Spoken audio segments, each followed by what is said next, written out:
సువార్త 15వ అధ్యాయము మొదటి 8 వచనాలు మనం చదువుకున్నాం. యోహాను సువార్త 15వ అధ్యాయము 8వ వచనము. మీరు బహుగా ఫలించుట వలన నా తండ్రి మహిమపరచబడును, ఇందువలన మీరు నా శిష్యులగురు. కృప కలిగిన తండ్రి, ప్రేమ కలిగిన యేసయ్య, మీకు వందనాలు. ఉదయకాలము ప్రభువా, మీ సన్నిధిలో ఉండుట గొప్ప భాగ్యం. ఎంతోమందికి లేని ఈ భాగ్యమును మీరు మాకందరికి అనుగ్రహించినందుకు వందనాలు. ఈ సన్నిధిలో ఉన్న బిడ్డలందరిని బట్టి మిమ్మల్ని స్తుతిస్తున్నాం. మీ జీవము కలిగిన వాక్కులను వినుటకు నాయన మీరు మాకు ఈ ఉదయకాలం ఇచ్చిన గొప్ప అవకాశమును బట్టి మిమ్మల్ని స్తుతిస్తున్నాం ప్రభువా. ఉదయకాలము నాతో మాతో మాట్లాడమని వేడుకుంటున్నాం. మీ మెల్లని స్వరమును విను భాగ్యమును మాకందరికీ అనుగ్రహించండి. మాలో ఉన్న అలసత్వాన్ని, నీరసమును, నిస్సత్వమును, నిర్లక్ష్య స్వభావమును తీసివేయమని, వినగల చెవి, సిద్ధ మనస్సు, వాక్యమును భద్రపరుచుకున్న హృదయమును మాకందరికీ అనుగ్రహించమని, ఇలువబడిన మీ దాసుని మీ సిలువ చాటున మరుగుపరిచి మీ సాధనముగా వాడుకొనమని, దీనదాసుని నోటి మాటలు, హృదయ ధ్యానము మీ దృష్టికి అంగీకారముగా చేయమని మా ప్రభువును రక్షకుడైన యేసయ్య అతి పరిశుద్ధ నామములో విన్నపములు అడిగి వేడుకుంటున్నాం తండ్రి, ఆమేన్. వ్యక్తిగత సువార్తీకరణ, personal evangelism, why it is so important, ఎందుకు ఇది ప్రాముఖ్యమైన పరిచర్య అనే విషయాలు మనం ధ్యానం చేశాం. యేసుక్రీస్తు ప్రభువారి మాదిరిని మనం పోయిన వారం నేర్చుకున్నాం. ఏ విధముగా ఆయన పరిచర్య చేస్తున్నారు, ఏ విధముగా ఆయన ఆత్మలు సంపాదించినారనే సంగతులు మనం నేర్చుకున్నాం. వ్యక్తిగత సువార్తీకరణ ద్వారా మనము ఎక్కువ పరిచర్య చేయొచ్చు. మనం అనుకుంటాం ఒక్క వ్యక్తే కదా అని మనం అనుకుంటాం. ఆ ఒక్క వ్యక్తి ఎంతమందిని ప్రభు వద్దకు నడిపిస్తాడో మనకు తెలియదు. ఒకే ఒక్క సమరయ స్త్రీ, ఒక్క స్త్రీ యేసయ్య మాట్లాడింది ఒక్క ఆమెతోటే. యేసయ్య సమరయ పట్టణంలోకి వెళ్ళి వాళ్ళందరినీ మార్చడానికి ఎన్ని దినాలు పట్టేదో. కానీ యేసయ్య ఒక్క వ్యక్తితో మాట్లాడుటను బట్టి ఆ వ్యక్తి తన ఊరినంతటినీ ప్రభువు దగ్గరికి నడిపించే స్థాయికి వెళ్ళింది. ఇది వ్యక్తిగత సువార్తీకరణలో ఉన్న శక్తి అన్నమాట. అది ఎన్నో జీవితాలను, ఎన్నో కుటుంబాలను ప్రభావితము చేయగలదు. ఒక్క వ్యక్తి one man with God is majority అంటారు. మన ఎదుట మన శత్రువులు లక్షల మంది, కోట్ల మంది ఉన్నా మన పక్షముగా దేవుడుంటే చాలు. అర్థమవుతుందా? దేవుడు మన పక్షమును ఉంటే మన ఎదుట ఎంతమంది ఉన్నా వారిని ఎదుర్కొనే ధైర్యము, శక్తి, సామర్థ్యాలు దేవుడు మనకిస్తారు. దావీదు గొల్యాతుల విషయంలో, ఫిలిష్తీయుల విషయంలో దావీదు ఒక్కడే. దావీదుకి వెనకాల వచ్చి దావీదుకు తోడుగా సైన్యము ఆయనకి సపోర్ట్ చేసే స్థాయి లేదు. వాళ్ళు అప్పటికే గజగజ వణికిపోతున్నారు. గొల్యాతును చూసి వణికిపోతున్నారు కదా. గొల్యాతు అందరినీ భయపెట్టాడు. కానీ దావీదు చిన్నవాడైనా దావీదును భయపెట్టలేకపోయాడు. ఎందుకంటే దావీదుతో ఎవరున్నారు? దేవుడున్నాడు. దావీదుకున్న ధైర్యం అదే, నా పక్షమున నా దేవుడున్నాడనే ధైర్యము. అంతే. ఫిలిష్తీయులు ఎంతమంది అయినా ఉండని, ఎన్ని లక్షల మంది అయినా ఎదురుగా ఉండని, కాగా నా పక్షమున నా దేవుడు ఉన్నాడనే ధైర్యం. కాబట్టి దేవుడు నీ పక్షముగా ఉంటే నీవు ఒక సైన్యం అయిపోవచ్చు అన్నమాట. కాబట్టి ఇక్కడ వ్యక్తిగత సువార్తీకరణ ఒక్క వ్యక్తే అని మనం అనుకుంటాం. యేసయ్య చేసిన స్వస్థతల్లో నేను జ్ఞాపకం చేశాను. సేన దయ్యము పట్టిన వ్యక్తిని, ఒక్క వ్యక్తినే యేసయ్య మార్చింది. ఆయన కుటుంబం గురించి మనకు తెలియదు, ఆయన ఊరి గురించి మనకు తెలియదు, ఆయన పరిస్థితులు మనకు తెలియదు. కానీ యేసయ్య ఆయన దగ్గరికి వెళ్ళారు, ఆయన జీవితాన్ని బాగు చేశారు, అంతే. ఆ తర్వాత ఆయన వెళ్ళాడు, దెకపొలి 10 పట్టణాలలో సువార్త ప్రకటించినాడు. అనేక మందిని ప్రభు వద్దకు నడిపించి ఉండవచ్చు. కాబట్టి one man with God is majority.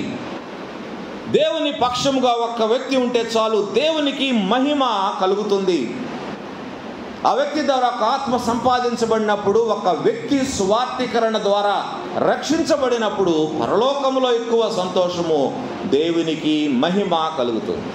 ప్రతి విశ్వాసి ప్రభువును నమ్మి ఆయనను సొంత రక్షకునిగా అంగీకరించి నీటి బాప్తిస్మము తీసుకొని బల్ల సహవాసములో పాలు పంపులు పొందుతూ ఎవరైతే ఉంటారో వారందరూ తప్పక దేవుని పని చేయాలి. ఇది మ్యాండేటరీ అన్నమాట. ఎవరు ఫలించాలి అంటే అందరూ ఫలించాలి. అందరూ అంటే ప్రభువునందు విశ్వాసం ఉంచి రక్షించబడిన ప్రతి ఒక్కరూ తప్పకుండా ఫలించాలి. ప్రతి ఒక్కరూ దేవుని మహిమపరిచే రీతిగా బ్రతకాల. అది మన అంతిమ గురి. ఆ గురి కొరకే మనం బ్రతుకుతున్నాం. ఆ గురి నిమిత్తమే దేవుడు మనకు ఆయుష్ ఇస్తున్నారు, మనకు ఆరోగ్యం ఇస్తున్నారు, ఈ లోకంలో మనల్ని ముందుకు నడిపిస్తున్నారు. కాబట్టి దానిని ఎన్నడూ మన జీవితంలో మర్చిపోకూడదు. మన అల్టిమేట్ గోల్ ఏంటంటే మన దేవుని మనం మహిమపరిచే రీతిగా ఈ లోకంలో బ్రతకాలి. అంటే నేను ఫలించాలనే ఆశ మన జీవితంలో ఉండాల. మన మనసులో ఆలోచన ఎప్పుడూ ఉండాలి. యువతీ కాలం ప్రతి ఒక్కరూ ఒక నిర్ణయము తీసుకోవలసిన పరిస్థితి. ప్రపంచంలో ఇంకా 460 కోట్ల మందికి సువార్త అందించబడలేదని ఈ నివేదిక తెలియజేసింది. ఇంకా 460 కోట్ల మంది. భూమి మీద 700 కోట్ల మంది ఉంటే 460 కోట్ల మందికి ఇంకా సువార్త అందించబడలేదంటే 59% సుమారు ఇంకా ప్రభువుని తెలుసుకోవాలా, ప్రభు గురించి వారికి వినిపించబడాల. భయంకరమైన దుస్థితి మనం ఈరోజు చూస్తూ ఉన్నాం. ఈరోజు మనందరము ఆలోచించవలసిన సంగతి ఇది. మన మత్తు వదిలించుకోవాల్సిన పరిస్థితి, నిద్ర మేల్కోవాల్సిన పరిస్థితి ఇది. ఈ 460 కోట్ల మందిలో మన చుట్టూ ఉన్నవారు ఎంతమంది? మన సరౌండింగ్స్లో ఉన్నవారు ఎంతమంది? మన కుటుంబంలో ఉన్నవారు ఎంతమంది? మన బంధువులలో ఉన్నవారు ఎంతమంది? మన కొలీగ్స్లో ఉన్నవారు ఎంతమంది? మన స్నేహితులలో ఉన్నవారు ఎంతమంది? ఒకసారి మనం ఆలోచన చేయవలసిన పరిస్థితి. 460 కోట్ల మందికి ఇంకా సువార్త అందించబడలేదు. అంతమంది గురించి మనం ఆలోచించే స్థాయి, శక్తి మనకు లేదు. కానీ కనీసము మనం ఆలోచించాలి. ఎవరి గురించి అంటే మన చుట్టూ ఉన్న వారి గురించి మనం ఆలోచించాలి. మన చుట్టూ ఉన్నవారు ప్రభువును తెలుసుకున్నారా? మన చుట్టూ ఉన్నవారు రక్షించబడ్డారా? మన చుట్టూ ఉన్నవారు పరలోకానికి వెళ్తారా? ఈ సంగతులు యువతీ కాలము మనము ఆలోచించేయాలా. పదే ఈ సంగతులు నేను మీకు చెప్తా ఉన్నాను. ఎందుకంటే పౌలు భక్తుడు చూడండి, తన పరిచర్యలో తన భయంకరమైన శ్రమల గురించి మనకి జ్ఞాపకం చేస్తూ, ఆయన పడిన పాట్లు, ఆయన పడిన శ్రమలు, ఆయన పడిన హింసలు, ఆయన చేసిన పనులన్నిటినీ మనకు జ్ఞాపకం చేస్తూ చివరిగా అంటాడు, అన్ని సంగతులు అయిపోయిన తర్వాత కొరింథీ 2వ పత్రిక 11వ అధ్యాయం 28వ వచనములో ఆయన అంటాడు, ఈ భారము దినదినమును నాకు కలుగుచున్నది అంటాడు. దినదినమును నాకు ఈ భారము కలుగుతూ ఉంది. నా శ్రమలు నాకేమీ ఇబ్బంది కాదు. నా శ్రమల గురించి నేను ఆలోచించడం లేదు. నా ఇబ్బందుల గురించి నేను ఆలోచించడం లేదు. ఏ పరిస్థితులైనా నేను ఉండటానికి నేను సిద్ధపడ్డాను. కానీ నాకున్న భారం ఏంటంటే సంఘముల పట్ల భారం, నశించిపోతున్న ఆత్మల పట్ల భారం. అదే నన్ను ఇంకా ఎక్కువగా వేధిస్తూ ఉంది. ఈ భారము నాకు దినదినము నాకు కలుగుతూ ఉన్నది అంటాడు. గలతీ పత్రిక 4వ అధ్యాయము 19వ వచనంలో కూడా పౌలు భక్తుడు అంటాడు, క్రీస్తు స్వరూపము ఆత్మలను గురించి ఆలోచన ఆయనకి అంతకంటే వేరే ఆలోచన లేదు. వేరే వ్యాపకాలు ఆయనకి లేవు. వేరే విషయాల గురించి ఆలోచించే టైం ఆయనకి లేదు. ఆయన ఆలోచన చూడండి, నేను దేని గురించి ఆలోచిస్తున్నానంటే క్రీస్తు స్వరూపము మీ యందు ఏర్పడాలని నేను ఆలోచిస్తున్నాను. నేను ఏ విధముగా అయితే క్రీస్తు ప్రభువుని పోలి నడుచుకుంటూ ఉన్నానో, ఆయన స్వరూపంలోనికి నేను మార్చబడ్డానో, అదే స్వరూపము మీ యందు ఏర్పడవలెనని మరి మీ విషయమై మరలా నాకు ప్రసవ వేదన కలుగుచున్నది. ప్రసవ వేదన కలుగుచున్నది. ప్రసవ వేదన కలుగుచున్నది. పరిస్థితులు మారిపోతున్న కొలది ఈ భారము ఎక్కువైపోతా ఉంది. ఈ భారం ఎక్కువైపోతా ఉంది. ఈరోజు మనం చూస్తున్న పరిస్థితులు మరి రోజులకి మారిపోవటం కాదు, క్షణక్షణానికి పరిస్థితులు మారిపోతా ఉన్నాయి. క్షణక్షణానికి పరిస్థితులు బహుభయంకరంగా తయారవుతా ఉన్నాయి. వినకూడని భయంకరమైన సంగతులు మనం వింటా ఉన్నాం. ఈ పరిస్థితులు మారుతున్న కొద్దీ భారము ఎక్కువైపోతా ఉంది. ఎంతమంది మనవారు నశించిపోతారో, ఎంతమంది మనవారు నరకానికి వెళ్ళిపోతారో అనే భయము కలుగుతూ ఉంది. ఈ తరములో ఈ పరిచర్య, ఈ గొప్ప పరిచర్య నీకు నాకు అప్పగించబడింది. ఈ తరములో ఈ పరిచర్య నీవు నేను మాత్రమే చేయాలా? రక్షించబడిన ప్రతి ఒక్కరూ నిర్వర్తించవలసిన బాధ్యత ఇది. దేవుని విశ్వాసం ఉంచి బాప్తిస్మ అనుభవంలో ఉన్న ప్రతి ఒక్కరూ తప్పకుండా చేయవలసిన పరిచర్య ఇది. చేస్తే చెయ్యి, లేకపోతే లేదు అనే పరిస్థితి కాదు. నాకు ఇష్టమైతే చేస్తాను, కష్టమైతే మానుకుంటాననే పరిచర్య కాదు ఇది. నీకు ఇష్టమున్నా లేకపోయినా ఇది ఖచ్చితంగా నీ బాధ్యత, నా బాధ్యత. It's our responsibility. ఇది మన బాధ్యత, ఇది నా బాధ్యత. We cannot escape. మనం తప్పించుకునే అవకాశం లేదు. ఆయన పిల్లలందరికీ ఆయన అప్పగించిన పని, ఆయన ఇచ్చిన గొప్ప ఆజ్ఞ. It's a great commandment given by Jesus Christ. ఇది ఎందుకు అంత ప్రాముఖ్యమైనది? ఆత్మలు సంపాదిస్తే ఏం జరుగుద్ది, ఆత్మలు సంపాదించకపోతే ఏమవుద్ది? విషయాలు కొన్ని ఈ ఉదయకాలము నేను మీకు జ్ఞాపకం చేస్తాను. Why should we win souls? ఎందుకు మనం ఆత్మలు సంపాదించాలి? 3 ప్రధానమైన కారణాలు నేను మీకు ఈరోజు చెప్పాలని ఆశపడతా ఉన్నాను. నంబర్ 1, ఎందుకు మనం ఆత్మలు సంపాదించాలంటే it is the fathers will. ఇది పరలోకమందున్న మన తండ్రి యొక్క చిత్తము. మన తండ్రి యొక్క చిత్తము ఇది. ఆయన ఇష్టము, ఆయన చిత్తము అని వాక్యం మనకు తెలియజేస్తాం. తిమోతి మొదటి పత్రిక 2వ అధ్యాయము 4వ వచనము. ఆయన మనుషులందరూ రక్షణ పొంది సత్యమును గూర్చిన అనుభవ జ్ఞానము కలవారై ఉండవలెనని ఇచ్ఛయించుచున్నాడు. ఎవరైనా? దేవుడు మనుషులందరూ రక్షణ పొంది సత్యమును గూర్చిన అనుభవ జ్ఞానము కలవారై ఉండవలెనని ఇచ్ఛయించుచున్నాడు అని రాశాడు. 3వ వచనంలో చూశాడు, ఇది మంచిదియు మన రక్షకుడకు దేవుని దృష్టికి అనుకూలమైనదినై ఉన్నది.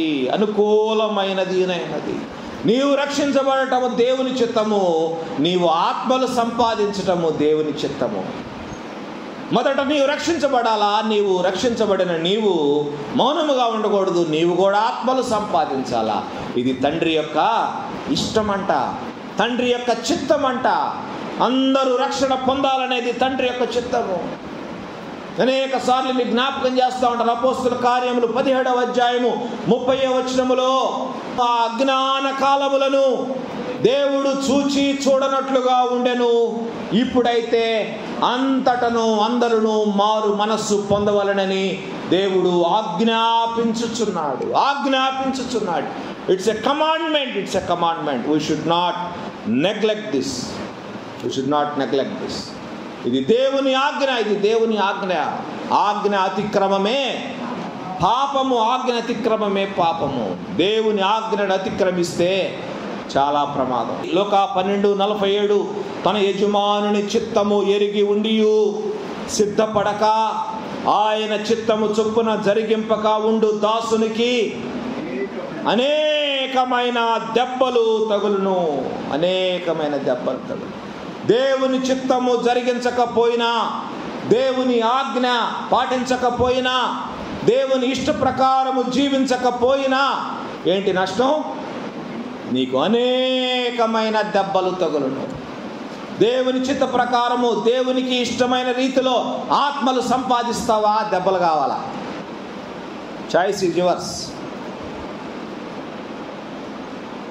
దేవుని చిత్తము చొప్పున జరిగించకపోతే మనకు అనేకమైన దెబ్బలు తగులుతాయంట. దెబ్బలు. ఆజ్ఞలు పాటించని వారు ఏమైపోయారో బైబిల్ గ్రంథంలో మనం ఎన్నో ఉదాహరణలను మనం చూస్తాం. ఆదాము అవ్వలు దేవుని ఆజ్ఞ పాటించకపోయినందుకు శాపగ్రస్తులైపోయినారు. ఆజ్ఞలు పాటించని వారు ఏమైపోయారో బైబిల్ గ్రంథంలో ఎంతో మందిని మనం చూడవచ్చు. లోతు భార్య ఏమైపోయింది? ఉప్పు స్తంభం అయిపోయింది. దేవుని ఆజ్ఞలు పాటించలేకపోయిన ఇశ్రాయేలీయులు ఏమైపోయారు? అరణ్యంలోనే సంహరించబడ్డారు. ఇట్లాగా ఎన్నో ఉదాహరణలు బైబిల్ గ్రంథంలో మనం చూడగలం. ఆజ్ఞ దేవుడు ఎవరికిచ్చినా అది ఎంత కష్టతరమైనా దానిని మనం పాటించవలసిందే. It is mandatory. దేవుని ఆజ్ఞ పాటించటము అది దేవుడు మనకు అప్పగించిన భారము కనుక ఖచ్చితముగా దానిని పాటించవలసిందే. యేసయ్య శిష్యులు 11 మందిలో ఎవరైనా వెనుదిరిగారా? యేసయ్య వారందరికీ ఒకే ఒక ఆజ్ఞ, మీరు సర్వ లోకమునకు వెళ్ళి సర్వ సృష్టికి సువార్త ప్రకటించుడి, అంతే. ఎవరైనా ఇంటికి వెళ్ళిపోయారా? యేసయ్య వెళ్ళిపోయాడు కదా పరలోకానికి, ఇంకెందుకు మన పని మనం చూసుకున్నాం. నేను మరలా చేపలు పట్టబోదును. వెళ్ళారు ఎవరన్నా మళ్ళీ తిరిగి వెనక్కి? 11 మంది అనేక దేశాలకు వెళ్ళి సువార్త ప్రకటించినారు. They never turned back. ఎన్నో కష్టాలు, ఎన్నో శ్రమలు, ఎన్నో హింసలు, ఎన్నో అవమానాలు, ఎన్నో ఇబ్బందులు, ఆఖరికి ప్రాణాపాయ పరిస్థితులు. ఎన్నడూ వారు వెనుదిరిగి చూడలేదు. యేసయ్య ఆజ్ఞను పాటించడానికి వారు ఎంత దూరమైన వెళ్ళారు. ఎంతవరకు వెళ్ళారంటే తమ ప్రాణాలను సైతము లెక్క చేయలేదు. అందరూ హతసాక్షులైపోయినారు, ప్రాణాలు పోగొట్టుకున్నారు. కేవలము దేవుని చిత్తము జరిగించటానికి, దేవునికి ఇష్టలుగా జీవించటానికి, దేవుని ఆజ్ఞను పాటించటానికి. ఎంతవరకు వెళ్ళారు? ప్రాణములు పోగొట్టుకొనుటకైనా వెనుకాడలేదని వాక్యం మనకు తెలియదు. ఒకటి కాలము దేవుని చిత్తము ఆత్మలు రక్షించబడటం, దేవుని చిత్తము ఆత్మలు సంపాదించబడటం, దేవుని చిత్తము ప్రతి ఒక్కరూ రక్షించబడి మారు మనసు పొంది పాప క్షమాపణ పొంది పరలోక రాజ్యంలో యేసయ్యతో ఉండటం. కాబట్టి దేవుని చిత్తము నెరవేరుస్తున్నావా? ఉదయ కాలం మనం వేసుకోవలసిన ప్రశ్న. దేవుని చిత్తము, దేవుని ఇష్టమును, దేవుని ఆజ్ఞను నువ్వు పాటించకపోతే నీకు శ్రమ, అనేకమైన దెబ్బలు నీకు తగులుతాయని వాక్యం తెలియజేస్తాం. మనం ఇంకా ఆత్మలు ఎందుకు మనం సంపాదించాలా? ఎందుకు సువార్తికరణ చేయాలి? సెకండ్ విషయం చూడండి. రెండవ విషయం ఏంటంటే many precious souls are ending up in hell. అనేకమైన ఆత్మలు నరకానికి వెళ్ళిపోతా ఉన్నాయండి. నరకాగ్నిలోనికి వెళ్ళిపోతా ఉన్నాయి. రక్షించబడిన నీకు నాకు దాని గురించి బాగా తెలుసు కదా. నరకం అంటే ఎట్లా ఉంటుంది, నరకం అంటే అగ్నిగుండం అంటే ఎట్లా ఉంటుందో తెలీదా నీకు? రక్షించబడిన ప్రతి ఒక్క వ్యక్తికి నరకము యొక్క అవగాహన ఉండాలా. నరకము ఎలా ఉంటుందో అనే అవగాహన ప్రతి ఒక్క రక్షించబడిన వ్యక్తికి ఉండాలా. ఎందుకంటే బైబిల్లో మనకు దాని గురించిన ఆధారాలు ఉన్నాయి. నరకాగ్నిలో నుండి ధనవంతుడు ఏ విధముగా బతిమలాడుకుంటున్నాడో, ఏ విధముగా కేకలు పెడుతున్నాడో, ఏ విధముగా వేదన పడుతున్నాడో, పరలోకంలో ఉన్న వ్యక్తులకు ఏ విధంగా మొరపెట్టుకుంటున్నాడో మన కళ్ళారా మనం చూసాము, చదివాము. బైబిల్ గ్రంథంలో ఉంది. వాటన్నిటిని నువ్వు ఎరిగిన నీవు మరి నశించిపోతున్న వారి గురించి ఆలోచించకపోతే ఎట్లా? నువ్వు నశించిపోతున్న వారి గురించి నీవు ఆలోచించకపోతే వారి గతి అదే కదా. వారు నరకాగ్నిలో ఉంటారు. అదే యాతన. ధనవంతుడు ఎటువంటి యాతన పడ్డాడో, ధనవంతుడు ఏ విధముగా వేదన పడుతున్నాడో, ధనవంతుడు ఏ విధముగా మరి కేకలు పెడుతున్నాడో ఆ పిక్చర్ ఒకసారి ఊహించుకో. నీ సొంత వాళ్ళ గురించి, నీ రక్త సంబంధికుల గురించి, నీ ఫ్రెండ్స్ గురించి, నీతో రోజు తిరుగుతున్నవారు, మాట్లాడుతున్నవారు, రోజు నీతో సమయాన్ని గడుపుతున్నవారు, వారి గురించి నువ్వు ఆలోచించేయి. నరకాగ్నిలో వారిని ఊహించుకో ఒకసారి. ఆ పిక్చర్ ఎలా ఉంటుందో ఊహించుకుంటే అర్థమవుతుంది. ఏ విధము చేతనైనా ఆ నరకాగ్ని నుంచి వారిని మనం తప్పించాలా. That is our responsibility. 142వ సంకీర్తన 4వ వచనము దావీదు భక్తుడు రాస్తాడు. గుహలో ఉన్నప్పుడు రాసిన కీర్తన అది. నా ఎడల జాలిపడువారు ఒక్కరును లేరు, ఒక్కరును లేరు, ఒక్కరును లేరు, ఒకడును లేకపోయేను అని రాశాడు. ఇంగ్లీష్లో ఏమని రాశాడో తెలుసా? No one cared for my soul. నా ఆత్మను గురించి ఎవ్వరూ పట్టించుకోవటం లేదు. నా గురించి ఆలోచించేవారు ఎవ్వరూ లేరు. నన్ను గురించి శ్రద్ధ కలిగిన వారు ఎవ్వరూ లేరు. నన్ను పట్టించుకునేవారు ఎవ్వరూ లేరు. ఇదే విధముగా ఈ దినమున నీ చుట్టూ ఉన్న వారిలో ఎంతమంది ఆత్మలు ఈ విధంగా ఘోషిస్తున్నాయో, ఎంతమంది ఆత్మలు ఈ విధంగా అల్లాడుతూ ఉన్నాయో. No one is caring for my soul. నా గురించి పట్టించుకునేవారు ఎవరు లేరు. నన్ను గురించి ఆలోచించేవారు ఎవరు లేరు. నన్ను ఈ నరకాగ్ని నుంచి తప్పించేవారు ఎవరు లేరు, ఎవరు లేరు. నీ చుట్టూ ఉన్న వారిలో ఎంతమంది ఈ విధంగా అనుకుంటున్నారో నాకు తెలియదు. ఈయన క్రైస్తవుడు కదా, ఈమె క్రైస్తవురాలు కదా, నన్ను పలకరిస్తే బాగుండు, నాతో కొద్దిగా ఆదరించే మాటలు మాట్లాడితే బాగుండు, నా కష్టాలు వింటే బాగుండు, నా కష్టాలు తెలుసుకుంటే బాగుండు, నాకు ఏదైనా సహాయం చేస్తే బాగుండు అని నీవు క్రైస్తవురాలు అయిన దానిని బట్టి ఎవరైనా నీ చుట్టుపక్కల ఉన్నవారు, నీ చుట్టూ ఉన్నవారు అనుకుంటున్నారేమో నన్ను పలకరిస్తే బాగుండు. కొంతమందికి ఈగో ఉంటుంది, తెలుసుగా, ఈగో ఉంటుంది. నేను ఎందుకు పలకరించాలా, వాళ్ళే నన్ను పలకరించాలనే ఇదితో ఉంటారు కొంతమంది. మన పలకరింపు కోసం ఎదురు చూసేవాళ్ళు చాలామంది ఉంటారు, మీకు తెలియదు.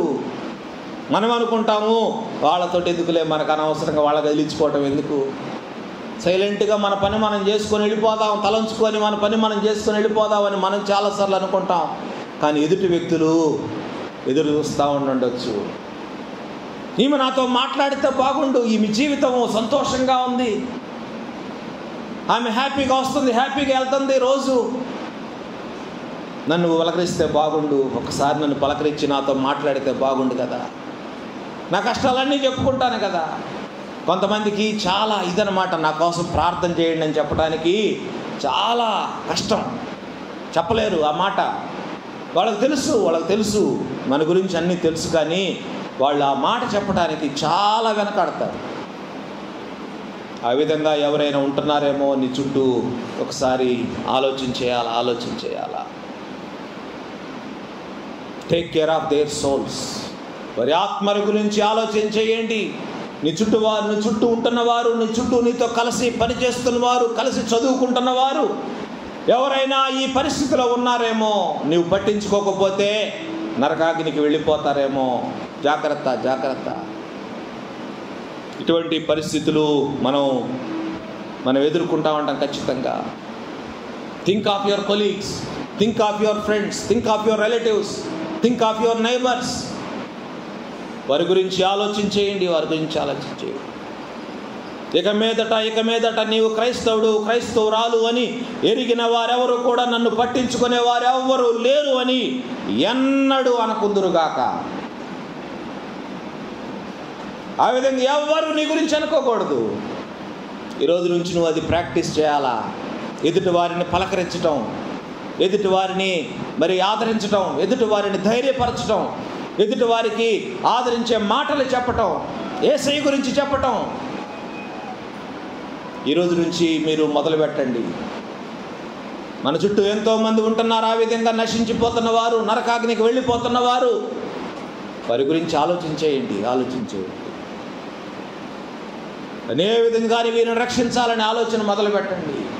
ఏ విధంగా వీళ్ళకి సువార్త ప్రకటించాలి, ఏ విధంగా వీళ్ళని నేను దేవునిలోకి నడిపించాలనే ఆలోచన మొదలు పెట్టండి. నాకెందుకులే అనే నిర్లక్ష్యము వదిలిపెట్టేయండి. వారి గురించి నాకెందుకు, వారు మొరటోళ్ళు, మూర్ఖులు, మన మాట వినరు అనే ఆలోచన మర్చిపోండి. దేవుడు కార్యం చేస్తాడు ఖచ్చితంగా. నీకు ఆలోచన ఉంటే, నీకు ఆ మనస్సు ఉంటే, క్రీస్తు యేసునకు కలిగిన మనస్సు మీరును కలిగి ఉండుడని పౌలు భక్తుడు ఎందుకు చెప్పాడంటే, ఆ మనస్సు మనకుంటే ఆత్మలు సంపాదించే భారం మనకు వస్తుంది, ఆత్మలు సంపాదించాలనే తపన మనకు వస్తుంది. దేవుడు ఎదుటి వ్యక్తిలో కార్యం చేస్తాడు. నీకు ఆ తపన ఉంటే, నీకు ఆలోచన ఉంటే దేవుడు ఎదుటి వ్యక్తి హృదయంలో కార్యం తప్పకుండా చేస్తాడు. కాబట్టి ఈరోజు నుంచి మనం ఆలోచన విధానాన్ని మార్చుకుందాం. No one should say that there is none to care for their soul. చుట్టూ ఉన్న వారిలో ఎవరు కూడా నన్ను గురించి పట్టించుకునేవారు ఎవరు లేరు అని అనుకోకూడదు. ఇక నా గురించి ఆలోచించేవారు ఒకరున్నారు, నన్ను గురించి పట్టించుకునేవారు, నన్ను ఆదరించేవారు, ధైర్యపరిచేవారు నాకు ఒకరున్నారు అనే నమ్మకము, ధైర్యము వారికి కలుగు రీతిగా నీ చుట్టుపక్కల వాళ్ళతో నువ్వు ప్రవర్తించడం అలవాటు చేసుకో. దేవుని వాక్యం అదే మనకు తెలియజేస్తూ ఉంది. వాక్యము యోధా పత్రిక 20 నుంచి 23 వచనాలు చదవండి.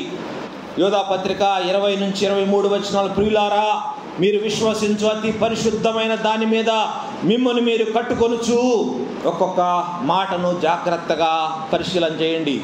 మీరు విశ్వసించు అతి పరిశుద్ధమైన దాని మీద మిమ్మల్ని మీరు కట్టుకొనుచు, పరిశుద్ధాత్మలో ప్రార్థన చేయుచు, నిత్య జీవార్థమైన మన ప్రభువగు యేసు క్రీస్తు కనికరము కొరకు కనిపెట్టుచు దేవుని ప్రేమలో నిలుచున్నట్లు కాచుకొని ఉండుడి. తర్వాత అంటున్నాడు, సందేహపడు వారి మీద కనికరము చూపుడి, అగ్నిలో నుండి లాగినట్టు కొందరిని రక్షించుడి. చూడండి ఎంత అద్భుతమైన మాటలు, ఎంత అద్భుతమైన మాటలు. యోధా రాస్తా ఉన్నాడు have mercy on those who doubt అని రాశాడు. Have mercy on those who doubt. ఎవరైతే సందేహపడతారో, ఎవరికైతే అనుమానాలు ఉంటాయో వారి మీద జాలిపడండి, కానీ కోపగించుకోబాకండి, చేదరించుకోబాకండి, అసహించుకోబాకండి. ఎన్ని చెప్పినా వీళ్ళింతే అనుమాన పడతా ఉంటారు. అన్ని అనుమానాలే వీళ్ళకి. కొన్నిసార్లు వాళ్ళ అనుమానాలకి మనం నివృత్తి చేయలేక వీడితో ఎందుకురా వేస్ట్ అని వదిలేస్తూ ఉంటాం. చాలామందికి డౌట్స్ వస్తూ ఉంటాయి. ఆ డౌట్స్ని మనం క్లారిఫై చేయలేక వాళ్ళు వదిలేస్తాం. కానీ వాక్యం మనకేం తెలియజేస్తుంది తెలుసా? సందేహపడు వారి మీద కనికరము చూపుడి. Have mercy on those who doubt, save others by snatching them out of the fire. అనుమానాలు ఎన్నో ఉంటాయండి. చాలామందికి చాలా రకాల అనుమానాలు ఉంటాయి. యేసయ్యను నమ్ముకుంటే ఏం జరుగుద్ది, యేసయ్యను నమ్ముకుంటే అది చేయాలా, ఇది చేయకూడదా, ఏది చేయొచ్చు, ఏది చేయకూడదు, ఇట్లాంటి విషయాలలో ఎన్నో రకాల అనుమానాలు ఉంటాయి. మనకున్న మిడిమిడి జ్ఞానంతో మనం ఏదో ఒకటి చెబితే సరిపోదు. పరిశుద్ధ ఆత్మదేవుని సహాయం అడగాల. ఎవరితో మాట్లాడాలన్నా, ఎవరితో మనం సంభాషించాలన్నా, ఎవరిని ప్రభు వద్దకు నడిపించాలన్నా మన శక్తి, మన జ్ఞానము ఎంత మాత్రం సరిపోవు. మనకేం కావాలి? పరిశుద్ధ ఆత్మదేవుని సహాయం మనకు కావాలి. ఆయన ఎక్కడో ఉండేవాడు కాదు, ఎప్పుడు మనలో ఉండేవాడు. మనం ఆయన సహాయం అడిగితే మనకు ఆ గైడెన్స్ ఇస్తారు. ఏ విధంగా మాట్లాడాలో మనకు నేర్పిస్తారు, ఏ విధంగా సువార్త చెప్పాలో మనకు నేర్పిస్తారు, ఏ విధంగా వారికి మన సాక్ష్యం చెప్పాలో నేర్పిస్తారు, ఎంతవరకు మాట్లాడాలో నేర్పిస్తారు. కొంతమంది నోరెత్తితే కలగల మాట్లాడేస్తూ ఉంటారు అంతే. ఎదుటి వ్యక్తి మాట వినే క్వశ్చనే ఉండదు. వాళ్ళ సందేహాలు ఉంటాయి, వాళ్ళకి అనుమానాలు ఉంటాయి, వాళ్ళకి ఏయో క్వశ్చన్స్ ఉంటాయి. వాటి గురించి చెప్పడానికి మనకు మనసు ఉండదు. మనమే ఎంతసేపటికి చెప్తా ఉండాలో వాళ్ళు వినాలంటే కుదరదు. వ్యక్తిగత సువార్తికరణలో ఫస్ట్ పాయింట్ ఏంటంటే మనము వినేవారముగా ఉండాలా, చెప్పేవారంగా కాదు. మనకు వినే ఓర్పు ఉండాలా, వినే సహనం ఉండాలా. ఎంతసేపు వాళ్ళు వాళ్ళ బాధలు చెప్పినా, వాళ్ళ అనుమానాలు చెప్పినా వాటిని జాగ్రత్తగా విని పరిశుద్ధాత్మ దేవుని సహాయంతో వాళ్ళకి ఎంతవరకు సమాధానం చెప్పాలో అంతవరకు మనం సమాధానం చెప్పగలగాల. అది వ్యక్తిగత సువార్తికులలో మొదటి సంగతి. అందుకనే మరి అనుమానాలు ఉన్నప్పుడు అనుమానాలు మనం ఏదో ఒక రీతిగా ప్రభు సహాయంతో వాటిని నివృత్తి చేయాలి. తోమ అనుమానపడినప్పుడు యేసయ్య ఈ తోమ ఎప్పుడు ఇంతే వదిలేద్దాం అనుకుంటే వేరే రీతిగా ఉండేదేమో. యేసయ్య వదిలిపెట్టలేదు తోమాని. తోమ అనుమానపడుతున్నాడని తోమ కోసము మరలా ప్రత్యేకంగా యేసయ్య మళ్ళా దర్శించి తోమ యొక్క అనుమానాలన్నీ తీర్చినాడు. తోమ అనుమానాలు తీర్చినప్పుడు తోమ ఎంత గొప్ప పరిచర్య చేశాడో మనందరికీ తెలుసు. ఒకవేళ ఆయన అనుమానం తీరక ఉండినట్లయితే తోమ భారతదేశానికి వచ్చేవాడా? ఆయన అసలు పరిచర్యలు ఉండేవాడో లేదో మనకు తెలియదు. భయపడి ఆయన తిరిగి తన ఇంటికి వెళ్ళిపోయేవాడేమో. మరి యేసయ్య ఆయన అనుమానాలు తీర్చినప్పుడు, ఆయన అనుమానాలన్నీ తొలగించినప్పుడు అప్పుడు ఆయన భారతదేశానికి వచ్చినాడు. కాబట్టి సందేహపడు వారిని వదిలేయబాకండి, సందేహపడే వారిని వదిలేయొద్దు. Pray for them. వారి గురించి ప్రార్థన చేయండి, వారి డౌట్స్ క్లియర్ చేయడానికి ప్రయత్నం చేయండి, ఏదో ఒక రీతిగా ప్రభు వద్దకు నడిపించడానికి ప్రయత్నం చేయండి. కొరింథీ మొదటి పత్రిక 9వ అధ్యాయము 19 నుంచి 22 వచనాలు. నేను అందరి విషయము స్వతంత్రుడనై ఉన్నను, ఎక్కువ మందిని సంపాదించుకొనుటకై అందరికీ నేనే దాసునిగా చేసుకొంటిని. యూదులను సంపాదించుకొనుటకు యూదులకు యూదుని వలె ఉంటిని. ధర్మశాస్త్రములకు లోబడిన వారిని సంపాదించుకొనుటకు నేను ధర్మశాస్త్రములకు లోబడిన వాడిని కాకపోయినను ధర్మశాస్త్రమునకు లోబడిన వాని వలె ఉంటిని. దేవుని విషయమై ధర్మశాస్త్రము లేని వాడను కాను గాని క్రీస్తు విషయమై ధర్మశాస్త్రమునకు లోబడిన వాడను. అయినను ధర్మశాస్త్రము లేని వారిని సంపాదించుకొనుటకు ధర్మశాస్త్రము లేని వారికి ధర్మశాస్త్రము లేని వాని వలె ఉంటిని. 22వ వచనము, బలహీనులను సంపాదించుకొనుటకు బలహీనులకు బలహీనుడనైతిని. ఇంకా తర్వాత మాట చదవండి. ఏ విధము చేతనైనను కొందరిని రక్షింపవలెనని అందరికీ అన్ని విధముల వాడనై ఉన్నాను. బలహీనులను సంపాదించుకొనుటకు బలహీనులకు బలహీనుడనైతిని. ఏ విధము చేతనైనను కొందరిని రక్షింపవలెనని. ఎవరి కొరకు వాళ్ళగా ఆయన ట్రాన్స్ఫార్మ్ చేసుకుంటున్నాడు. ఎవరి కొరకు ఈయనకి ఏ విధంగా నేను మార్పు చెందితే ఆయన నేను రక్షించగలను అనుకుంటే ఆ విధంగా ఆయన తనను తాను మార్పు చేసుకుంటూ వాక్యానుసారంగా మరి ఎదుటి వారిని రక్షిస్తున్నాడు. ఏ విధము చేతనైనా this must be our passion. ఏ విధము చేతనైనా నేను ఒక ఆత్మను సంపాదించాలని గురి కలిగి ఉండాలి మనం. ఏ విధము చేతనైనా ఈ వ్యక్తికి నేను సువార్త చెప్పాలా, ఏ విధము చేతనైనా ఈ వ్యక్తిని ప్రభు వద్దకు నేను ఆకర్షించాలా అనే గురి మనం కలిగి ఉండాలా. పౌలు భక్తుడు మరి చూడండి, ఏ విధము చేతనైనా రక్షించాలనే ఆశ, తపన, భారం ఆయనకు ఉందండి. ఆ ఆశ ఉంటే నువ్వు ఏదైనా చేయగలవు, ఏదైనా చేస్తావు. ఆశ ఉంటే నువ్వు ఎన్ని త్యాగాలైనా నువ్వు చేయటానికి నువ్వు సిద్ధపడతావు. పౌలు భక్తుడు తన సమస్తాన్ని త్యాగం చేశాడు. కొరింథీయులకు రాసిన 2వ పత్రిక 12వ అధ్యాయం 15వ వచనం, కాబట్టి నాకు కలిగినది యావత్తు మీ ఆత్మల కొరకు బహు సంతోషముగా వేపరచెదను, నన్నును నేను వేపరచుకుందును. ఎంత భారం అండి పౌలు భక్తునికి, ఎంత భారం. సంతోషముగా నాకు కలిగినది యావత్తు మీ ఆత్మల కొరకు బహు సంతోషముగా వేపరచ. I will most gladly spend and be spent for your souls. నేను నాకున్నదంతా ఖర్చు పెడతాను, నన్నును నేను వేయపరుచుకుంటాను. నా ఆరోగ్యం పోయినా పర్వాలేదు, నా శక్తి పోయినా పర్వాలేదు, నా సామర్థ్యం పోయినా పర్వాలేదు, నేను మీ ఆత్మల కొరకు ఏమైనా చేయడానికి నేను సిద్ధమంటున్నాడు పౌలు భక్తుడు. కొరింథీ 2వ పత్రిక 1వ అధ్యాయం 6వ వచనము, మేము శ్రమ పొందినను మీ ఆదరణ కొరకును రక్షణ కొరకును పొందుదు. ఎందుకంట మేమెందుకు శ్రమ పొందుతున్నాము? మీరు ఆదరించబడాలని, అంతేకాదు మీరు రక్షించబడాలని. మేము ఆదరణ పొందేందును మీ ఆదరణ కొరకై పొందుదము. ఈ ఆదరణ మేము కూడా పొందుతున్నట్టు ఆ శ్రమలను ఓపికతో సహించుటకు కార్య సాధకమై ఉన్నది. మీ రక్షణ మా మనసులో ఉంది కాబట్టి, మీరు ఆదరించబడాలనేది మా యొక్క ఆలోచన కాబట్టి, ఈ శ్రమలు ఇవన్నీ మేము ఓపికతో మేము సహించడానికి మాకు దేవుడు సహాయం చేస్తున్నాడని పౌలు భక్తుడు సాక్ష్యం ఇస్తూ ఉన్నాడు. మేము శ్రమలు పడితే మీ కొరకు మేము శ్రమ పడతాము, మాకేమీ ఇబ్బంది లేదు, ఏమి ఇబ్బంది లేదు. He was ready to face anything to save the dying souls. Timothy 2వ పత్రిక 2వ అధ్యాయము 10వ వచనములో కూడా సమస్తమును ఓర్చుకొనుచున్నాము అని రాస్తాడు. సమస్తమును ఓర్చుకొనుచున్నాము. ఎవరికి ఉంటుంది ఇటువంటి భారం?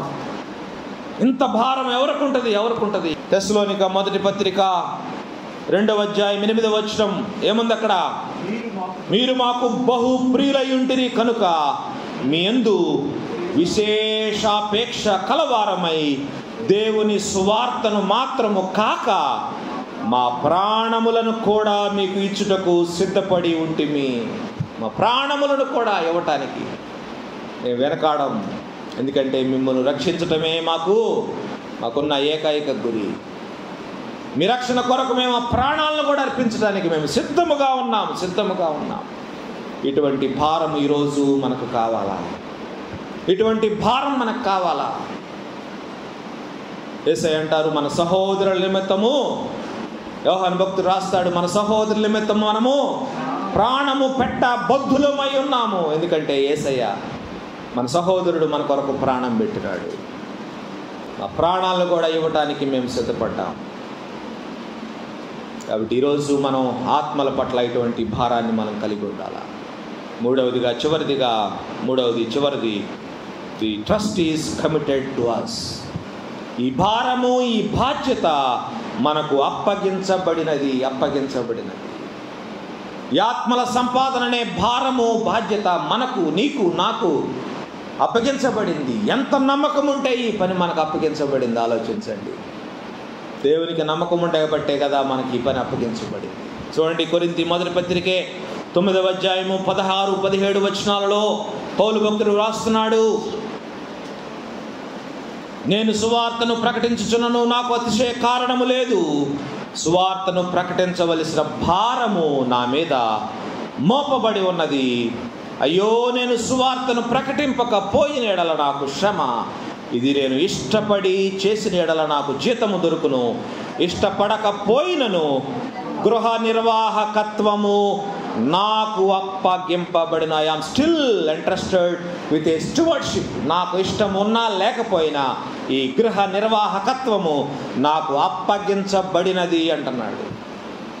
నీవు క్రీస్తునందు విశ్వాసం ఉంచిన వ్యక్తివైతే నీవు ఇష్టపడినా ఇష్టపడకపోయినా ఈ గృహ నిర్వాహకత్వము, ఈ బాధ్యత, ఈ భారము నీకు, నాకు అప్పగించబడినది. డిఫాల్ట్ అన్నమాట. By default it is entrusted to us. ప్రభువు నమ్మాం కాబట్టి, ప్రభు నందు విశ్వాసం ఉంచాం కాబట్టి, రక్షించబడిన వ్యక్తులం కాబట్టి ఈ పని మనకు బై డిఫాల్ట్ అప్పగించబడింది. You cannot escape at any cost. ఏ పరిస్థితిలో కూడా నీవు దీని నుంచి తప్పించుకోవడానికి అవకాశము లేదు. భారము భరించకపోతే ఏంటి? నీకు శ్రమ.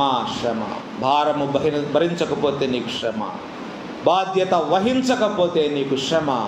ఈ గృహ నిర్వాహకత్వాన్ని నువ్వు నిర్వహించకపోతే నీకు శ్రమ. Let us take a decision today. ఈరోజే మనం ఒక నిర్ణయం తీసుకుందాము. ఏ విధము చేతనైనా నేను కొందరిని రక్షిస్తాను. ఏ విధము చేతనైనా కొందరిని నరకాగ్నిలోనికి పోకుండా నేను కాపాడుతాను. ఇది దేవుడు నాపై మోపిన భారము, నాకు అప్పగించిన పని అని ఈరోజు నుంచే మనం ఆలోచన చేయటం మొదలు పెడదాం. ఆత్మలు సంపాదించాలా? నేను మౌనముగా ఉండనని తీర్మానం చేసుకోండి. నా మాటల ద్వారా, నా పనుల ద్వారా, నా చూపుల ద్వారా, నా ఆలోచనల ద్వారా నేను క్రీస్తు కొరకు ఆత్మలు సంపాదిస్తాను అనే మరి నిర్ణయాన్ని ఈరోజు మనం తీసుకుంటాం. మన వ్యక్తిగత సాక్ష్యము, మన వ్యక్తిగత జీవితము ఇతరులకు మాదిరిగా ఉండాలి. అలాంటప్పుడు అనేక మంది మరి నీ దగ్గరకు, ప్రభు వద్దకు ఆకర్షించబడతారు. అగ్నిలో నుంచి లాగినట్లు కొందరిని రక్షించుడి. యోధి కాలం అదే మన భారమై ఉండాలా. తల్లవంచండి. దేవుని దగ్గర ఒక ఒప్పందం చేసుకుందాం ఈ ఉదయకాలం. ప్రభువా, ఇప్పటి వరకు నా జీవితం బాగలేదు ప్రభువా, నేను మీకు ఇష్టమైన రీతిలో బ్రతకలేకపోయాను, మీకు మహిమ తెచ్చే విధంగా నేను బ్రతకలేకపోయాను, నా ఇష్టానుసారం నేను బ్రతికాను, నేను బాగుంటే చాలు అనుకున్నాను. కానీ ఈరోజు నుండి ప్రభువా, నేను మీ కొరకు ఆత్మలు సంపాదిస్తానని దేవుని దగ్గర ఒప్పందం చేసుకున్నాం ఈ ఉదయకాలం. అందరు ప్రతి ఒక్కరూ మీ చుట్టుపక్కల వారి గురించి ఆలోచించేయండి. నశించిపోతున్న వారిని నరకాగ్నిలో ఊహించుకోండి ఒక్కసారి. వారిలో మీ బంధువులు ఉండొచ్చు, నీ రక్త సంబంధికులు, నీ కుటుంబస్తులు, నీ స్నేహితులు, నీ ఇరుగు పొరుగు వారు, నీ కొలీగ్స్ ఉండవచ్చు. వారిని నరకాగ్నిలో ఊహించు. ధనవంతుడు పడుతున్న యాతనను ఊహించు. మరి భవిష్యత్తు ఎట్లా ఉండబోతుందో ఆలోచించి నీకు ఆ భారం వస్తుంది. దేవుడు ఆ భారం నీకు ఇస్తారు. దేవుని అడుగుదాం, ప్రభువా, నశించిపోతున్న ఆత్మల పట్ల నాకు భారమును కలుగు చేయండి. నేను మౌనముగా ఉండక నీకు సాక్షిగా ఉండి ఆత్మలు సంపాదించుటకు నన్ను మీ సాక్షిగా, మీ సాధనముగా వాడుకోండి ప్రభువా అని ఈ ఉదయకాలము దేవుని అడుగుదాం. దేవుడు సాయం చేస్తాడు. కళ్ళ వంచండి, ప్రార్థన చేసుకున్నాం. ప్రేమగల తండ్రి, కృప కలిగిన యేసయ్యా, మీకు వందనాలు ప్రభువా. నాయనా, పౌలు భక్తుడు దినదినము ఈ భారము నాకు కలుగుచున్నదని అంటున్నాడు. మా ప్రాణములను సహితము మేము అర్పించడానికి సిద్ధం అంటున్నాడు. అయినటువంటి భారమును మాకు అనుగ్రహించండి ప్రభువా. కడవారి దినాలలో మేమున్నాం అయినా, మీ రాకడ దినాలలో మేమున్నాం. క్షణక్షణానికి పరిస్థితులు మా ఎదుట మారిపోతూ ఉన్నాయి ప్రభువా. ఎంతోమంది మాకు తెలిసిన వారు ఈ లోకాన్ని విడిచిపెట్టి వెళ్ళిపోతూ ఉన్నారు నాయన. కనికరించండి ప్రభువా, సహాయం చేయండి. మా జీవితాలు మేము బాగు చేసుకున్నటకు, అలాగే ప్రభువా మా చుట్టూ ఉన్న వారిని నాయన నరకాగ్నికి పోకుండా తప్పించుటకు నాయన మమ్మలను మీ సాధనములుగా వాడుకోనండి. అట్టి భారమును మాకు దయచేయండి. ఇది మాకు అప్పగించిన పని, మేము నమ్మి విశ్వసించి ఈ పని నిమిత్తము మేము సన్నద్ధులమై ముందుకు సాగుటకు మీ కృప దయచేయమని, మేము ఎక్కడ ఉన్నప్పటికీ మీకు సాక్షులుగా మేము బ్రతకటానికి మీ సహాయమును మాకు అనుగ్రహించమని, మీ ఆత్మ నడిపింపును మాకు అనుగ్రహించమని, మేము మౌనముగా ఉండక మా నోరు తెరచిన ఆయన మేము మాట్లాడు వారముగాను, మిమ్మల్ని గురించి ప్రకటించు వారముగాను, జీవిత సాక్ష్యమును పంచుకుని వారముగాను మేము ఉండటానికి మీ కృపను మాకందరికీ దయచేయమని, ఈ భారమును మాకు దినదినమును కలుగు చేయమని వేడుకుంటూ యేసయ్య అతి పరిశుద్ధ నామములో విన్నపములు అడిగి వేడుకుంటున్నాము తండ్రి. ఆమేన్.